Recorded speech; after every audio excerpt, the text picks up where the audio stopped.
Okay, so the second question, I'm going to start down there with the king of innovation, is what are our schools doing to keep our children safe online? Can they follow the Talk Tech Everyday rule?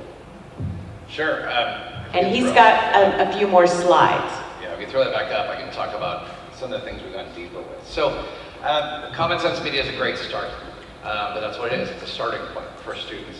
And for us, it's sort of like chemistry class. You know, you don't do the safety lessons at the end of the year.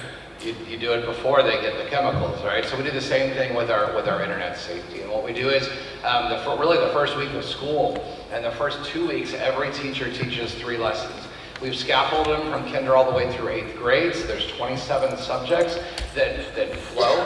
So if they stay with us all the way from kindergarten through 8th grade, they've gotten a great set of lessons built in, okay? Not only that, but we're working on parent letters as well, where the parent is gonna go home. So every time a teacher has taught a lesson, a parent letter will go home that night with questions they can ask at the dinner table and some extra references if they want to educate themselves a little more on that. So what happens is, I'm also a huge fan of information literacy. I got to help write the state standards for the state model library standards. I was one of the co-authors on that. And for me, it was all about how do you use information? How do you know information is actually valid, right? Because so many of these things where someone's trying to coerce a child, they're doing it with an ad, or they're doing it in a way that psychologically is going to tempt them to click.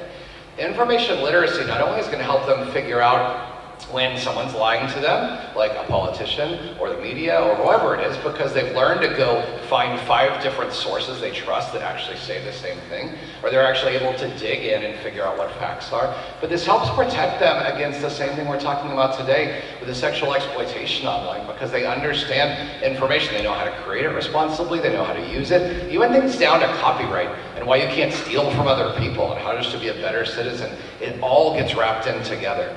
So we do a lot to our libraries and our technology library media assistants, teaching information literacy standards, even recognizing bibliographies, using multiple sources to prove a point, how to do argumentation. Digital wellness and prevention, I don't know if we can get the slides up or not. The prevention topics, things like effective decision-making, negotiation and refusal skills, healthy relationship building. Human trafficking and exploitation is part of 7th grade curriculum. It's part of the Child Healthy Kids, the actual curriculum, but also how to seek help for yourself or for someone else. So we dig deep into that. The one slide, if you could, okay, you're up. Okay, cool. I'm gonna jump because I've done a few of those already.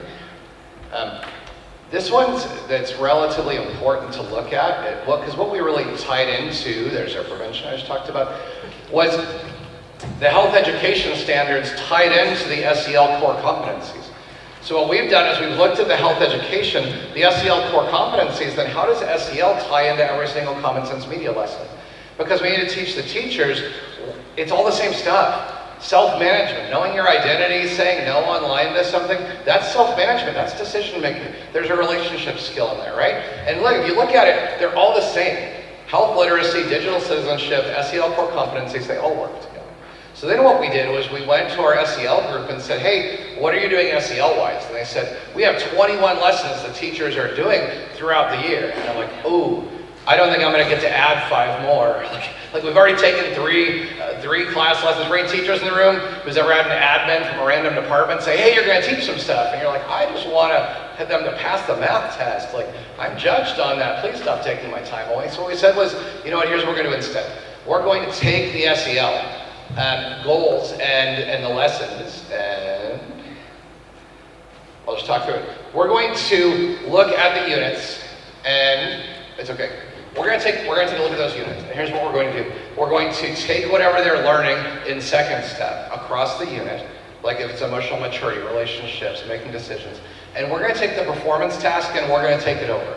We're going to take it over and make it all about the digital world. And some of these are easy. One of them was build like a checklist of what makes a great friendship. It's an easy one to change. Now what we're going to do is we're going to do a Venn diagram dueling checklist, what makes a great friendship online and what makes a great friendship in person. Because it already takes all the lessons they've been learning that whole time. Let's add it, let's change it, let's make it better. right? So then what we did was we took our Castle 5 competencies, mapped them on top of our digital citizenship skills. Thank you so much. They're clicking right behind me, perfect.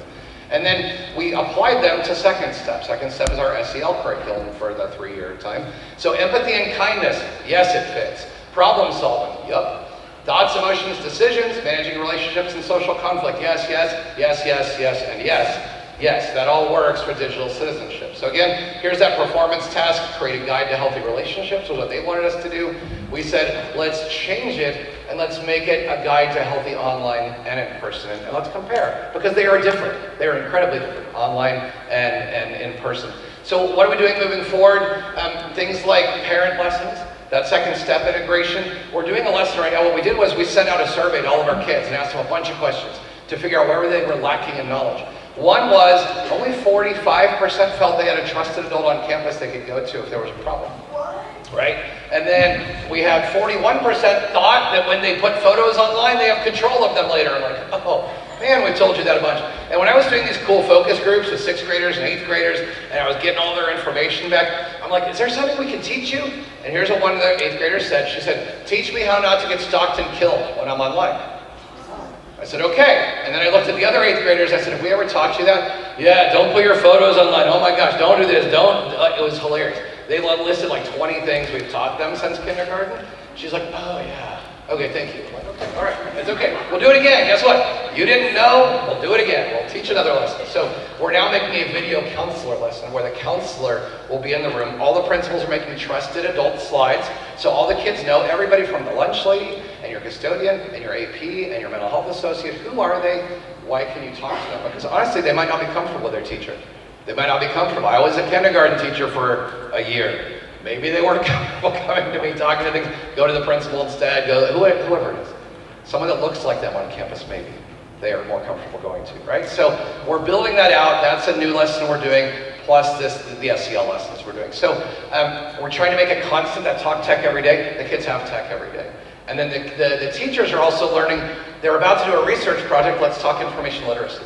They're about to go online and do something, let's talk about that. So it's becoming much more ingrained, much more cultural over the last 6 years, but I'm grateful for the new board goal because it let us focus even deeper and bring the right team together to say, this goes way beyond the tech department. This goes way beyond into so many different areas, and I think we're doing it right now. So I feel good about what we're doing at Fullerton as a school. Wow. Janice, what are our schools doing to keep our children safe online? You're working with the parents. What does that look like? So I would like to add, I think that Fullerton is doing a great job, and I just wish that we could have more innovation of the way that you're rolling it out in the classroom, because that's a great start too. So then how do we connect it to the family? And that's so important for us to start considering, because again, this is new for schools to be thinking about how do we equip our parents. So we're trying to really take what the classroom, what is being taught in the classroom, and sharing it with the family at a level that is for them to understand as well. We call it also tiered systems of supports is another way to think about it as well. What are we giving to all of our families? What are we giving to some? And what are we giving to a few of our families? Those few families that are coming in and it's now an intervention and we need to be working with them, it looks very different than what are we providing all of our families. So when we look at our programming, it's always going to be in that tiered systems of support. Also tiered with what are we providing our families, what are we helping our teachers with, and then what are we helping our administrators with? Because again, this is a new way of trying to be very comprehensive of helping our families. So when we look at the county level and how we're supporting all of our school districts, we really try to put it in the tiered mindset there, and with the communication that way too. So what is something that a family would want to understand? What is something the teacher needs to know of how to integrate it into their classroom? And what is something the administrator needs to be watching out for, or creating new school plans, or adapting policies, updating board policies? We want to help provide those tiered systems like that too. So there's a lot of intentional planning going in on this right now. OCDE actually is being very progressive too when it comes to helping with AI. There's a lot of webinars happening right now to help train teachers, the board members, again, our administrators, and we're going to take that and synthesize it to what's appropriate for our parents to understand as well. So we've got these definitely as priorities that we're looking at, but all in all, I think the biggest need within our families is the empowerment for them to realize that they can be a strong parent, and they can say no. They can learn parenting skills of, it's okay that my first grader doesn't get a phone. Well, how do I tell my child that at first grade you don't need a phone? We give them the skills and the talking points and give them opportunities to practice that.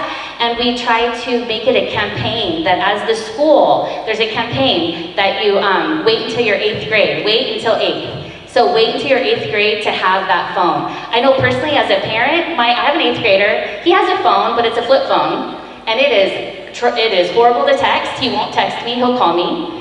He can't send, he doesn't quite understand how to send pictures. So how can we as a school, as a universal support, have campaigns where we're supporting our families and saying, you don't need a phone at campus. We have your child, they're protected, you don't need a personal device, they have their school device. So we're really looking at trying to be communicating that more about how we want the personal phone to stay and be a family thing, and at schools, this is what we're going to be providing too. So this is very interesting. I feel like I have a beam of light right here too. I hope I shine. So anyways, I could go on and on. I really think we're trying hard, but think of tiered supports, think of communication to parents, teachers, and administrators, and then those universal campaigns to support a parent in standing against what seems like is a social change, but they have the power to actually say, you know what, this is what we're going to do in our family, and they need a little help there, so we're there to provide it. So, Kendra, I'd like you to cue up the latest example of a community-based approach to safety. 35 organizations. Go. We had the most extraordinary event called No More, Do Better. 35 organizations, 500 students. This event was geared towards prevention. It is a community-based approach. And we had all kind of resources there, and the kids were amazing. And what they learned is about healthy relationships. What does that mean? What does it look like? What does it feel like? How do we identify a safe adult? One of my biggest pet peeves, and for people who work in my field, is tell a safe adult. Who is a safe adult? Do we teach them how to identify a safe adult? This event did that, and it was extraordinary. And let me tell you, if people think kids don't know, this was middle school kids. They know what human trafficking is, and they want to know more about prevention. They want to know more about how am I going to keep myself safe. And I got to be at the event, and it was amazing, and talk to people after, and I didn't know it was a dad there. He was probably chaperoning the trip, I don't know. But he walks up to me and he goes, hey. And I said, hello. And he said, this was amazing. I have 4 kids, and all 4 of my kids should be here. I need this education, and my kids need this support. And if you do it next year, I'm going to figure out how to get all 4 of my kids here, because this was something that was needed. And his son, his middle school son, said, this event, this is what was up. So in adolescent language, this is a good thing. I had a kid walk up and ask me if we could be friends. I said, we're best friends. Here's my card, call me if you need something. The event matters. We would love to show you our video of our event and how much fun we had. And we made it interactive, so it wasn't just sit down and we're going to talk to you. We asked questions, they answered, we had resource tables, they had a guide where they would go around and to each table and ask us questions about healthy relationships and self-preservation and keeping oneself safe. Every table had trinkets and events, items that the kids could have that related to that. And the kids answered the questions. And some of their answers weren't what were on our paper. Some of them had their own really beautiful creative answers. And they had more questions. This event also sparked interest in college. Kids asked me, can we go tour your campus? What's up there? Do you have a soccer field? I mean, it was crazy good. So we would love to show you this exclusive video. Pay attention to your screen. Watch No More, Do Better. So our plan is to send this video to your school principal, to your superintendent, and to send Higher Ground and Live to Free to your classrooms. This is how, as a community, we can encourage support to do prevention. Start your questions on Slido. We only have 10 minutes left, and I have to let you go so that you can come back tomorrow. While you're asking questions on here, there are a few left over from the previous presentation. And one of them, though, that came in during this session is a question about common sense is a popular curriculum for digital citizenship. Are there other curricula that you like for schools to teach kids to stay safe online? So I'm going to direct that question at you, Jeremy. At the moment, we're utilizing common sense. However, we feel it's dated. One of the things I did with my focus group with my students was I had them do what we call the ROSE protocol, which is rose, buds, and thorns. What do you like? What has potential? And what do you want to get rid of? So they actually analyzed common sense media. And then I used Claude AI and I dumped all of their information into it and it analyzed and gave me like 5 bullet points the kids were suggesting. So we're working with common sense media right now because we feel there's definitely stuff that's dated in it. They'll say things like the kids are on Facebook.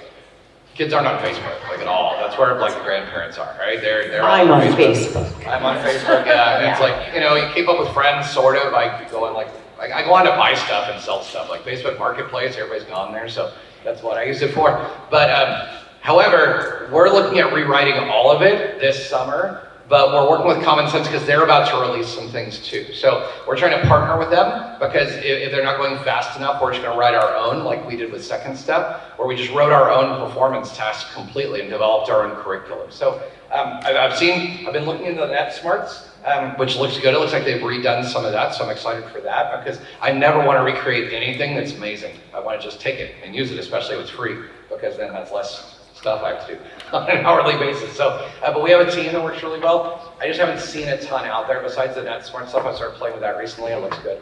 Janice. As a health teacher, do you remember the slides that you showed that was a pyramid? It looked like a pyramid, but it was talking about the health standards and the fact that we need to be teaching decision making and analyzing your influences. You don't need a curriculum for that. You can take this content and practice that skill, and it makes a wonderful lesson that is guided by the students and what they want to learn. So I think that these are the shifts that we want to be thinking about, is letting the students guide what they are wanting to learn about, but you're keeping that focus of that health skill, of information literacy, or analyzing your influences, or healthy relationships. And it's the topic of digital literacy, and let the student learn how to answer their own question that they have too. I'm a very project-based learning type person and driven. The education needs to be driven by the student too. So as much as there's curriculum out there too, I really encourage people to let go of some of that too. Even in education, I'm gonna say that right now, that you're focusing on the skill and that content and let the student drive the work. It's called PBL, so you could look at that too, or university Say that design, again, project-based learning, or universally Project-based designing your learning. lessons. And teachers know how to do this too. That's what we're trained to do. So keep those health skills as the focus. I would spend time, instead of looking at curriculum, look at those health skills and how could I teach those better. And if you need help, come to OCDE, we'll help you. Oh, I love that. I also want to do a shout out to the Ending Human Trafficking podcast, of which I am the host. Because we have interviewed people who have produced curriculum. There's explanations from Thorn, from NetSmarts, from Real Friends Don't, which is another newer curriculum, and from, let me see, the Cool Ant curriculum with Rachel Thomas, survivor-led. And I want to make a shout out to Martha, who was in the video. She's in the back. If you want to, at the end of this, Martha, can we do selfies with you at the step and repeat? Because she is a rock star. And I think getting more survivor voices in front of our students, bringing more peer-led prevention to our students is critical.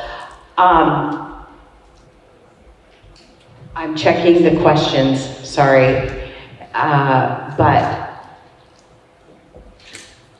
I think I'm looking at people and I need to let you go home and to pick this up again tomorrow.